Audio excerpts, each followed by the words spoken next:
Effet tunnel, probabilité de transmission. Je suppose que vous avez déjà vu la vidéo précédente intitulée Effet tunnel, position du problème.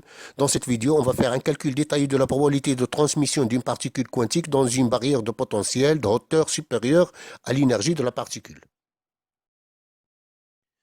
La solution générale de l'équation de Schrödinger d'une particule quantique de masse m et d'énergie E dans une barrière de potentiel rectangulaire et symétrique de hauteur V0 supérieure à E et de largeur petit a est psi de x égale à A1 fois l'exponentielle de IKX plus B1 fois l'exponentielle de moins IKX à gauche de la barrière.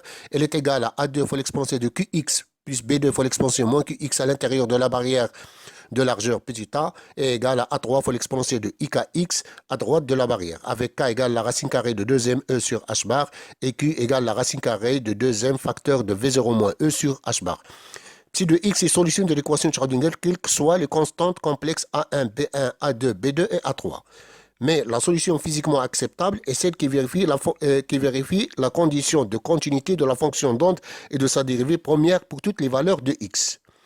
La probabilité de transmission est T égale à la densité de courant de probabilité de l'onde plane transmise divisé par la densité de courant de probabilité de l'onde plane incidente, qui est égale à h bar k sur m fois le carré de module de A3 divisé par h bar k sur m fois le carré de module de A1. H bar k sur m est la vitesse de la particule de Louis de Broglie. Ici, le problème est symétrique. T est alors le carré de module de A3 divisé par le carré de module de A1. Commençons par la condition de continuité de la fonction d'onde. D'après les expressions de psi 1, psi 2, psi 3, on voit d'une façon claire que la fonction d'onde est continue pour toutes les valeurs de x strictement inférieures à 0, strictement comprises entre 0 et a, et strictement supérieures à petit a, quelles que soient les valeurs des constantes A1, B1, A2, B2 et A3. Mais la fonction d'onde doit être continue pour toutes les valeurs de x, y compris x égale à 0 et x égale à petit a. L'imposition de la continuité de psi au point x égale à 0 et x égale à petit a aboutit à deux équations linéaires reliant les constantes. Psi 1 de 0 égale à psi 2 de 0 implique A1 plus B1 égale à A2 plus B2.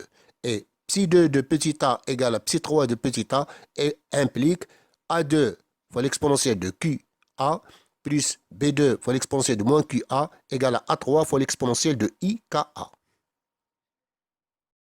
Commençons.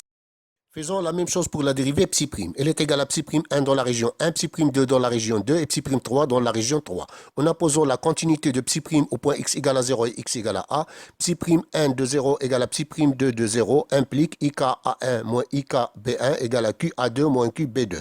Psi' 2 de a égale à psi' 3 de a implique QA2 fois l'exponentielle de QA moins QB2 fois l'exponentielle de moins QA égale à IKA3 fois l'exponentielle de IKA. On trouve alors deux autres équations linéaires reliant les constantes. À partir des deux équations linéaires provenant de la condition de continuité de la fonction d'onde et de sa dérivée au point x égale à 0, on déduit facilement QA2 et QB2 en fonction de A1 et B1.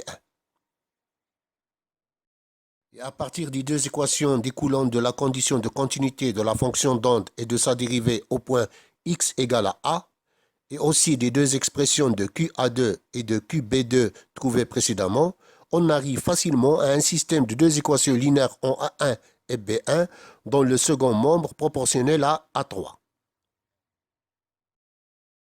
Par élimination de B1, en multipliant la première équation par le conjugué de Q moins IK fois l'exponentielle de moins QA, et la deuxième équation par le conjugué de Q plus IK fois l'exponentielle de QA, on trouve la relation reliant A3 et A1. Il suffit maintenant de développer Q plus IK au carré et Q moins IK au carré et d'utiliser le cosinus hyperbolique et le sinus hyperbolique au lieu des exponentielles, puis identifier les carrés des modules de chaque terme sans oublier la relation cosinus hyperbolique au carré moins sinus hyperbolique au carré égale à 1, on arrive finalement à la relation reliant les carrés des modules de A1 et de A3. D'où la probabilité de transmission T égale au module de A3 au carré divisé par module de A1 au carré, qui est égal à 4K carré Q carré divisé par 4K carré Q carré plus le carré de K carré plus Q carré fois le sinus hyperbolique au carré de QA.